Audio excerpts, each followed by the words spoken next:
আজকে কচি লাউ এর শুক্তো করবো। এই দেখছেন কচি একদম, লাউটা কচি তো খোসা সমেত করব।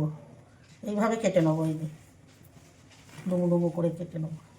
জল গরম হয়ে গেছে, লাউ দিয়ে দিচ্ছি, নুন দিচ্ছি, দিয়ে চাপা দিয়ে দিচ্ছি। এই দেখুন লাউ সেদ্ধ হয়ে গেছে, এই যে নামিয়ে নিচ্ছি। গরম হয়ে গেছে, উচ্ছে পাতা দিয়ে দিচ্ছি।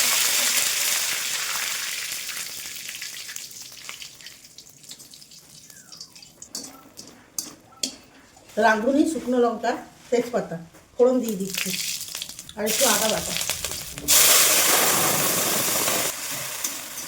কটা লঙ্কা দিয়ে দিচ্ছি, কাঁচা লঙ্কা। এরপরে দুধ দিচ্ছি। গরমও পড়ছে, খাবেন, খেলে পেট ঠান্ডা হবে। চিনি দিচ্ছি, হয়ে গেছে, বন্ধ করে দিচ্ছি। ঘি দেবো। আমাদের শুক্তো রেডি। লাউ এর শুক্তো হয়ে গেছে, উপরে দেখুন উচ্ছে পাতাও দিয়ে দিয়েছি। এই রেসিপিটা করে আমাদের ভিডিও কমেন্ট সেকশনে জানান আপনার কেমন লাগলো।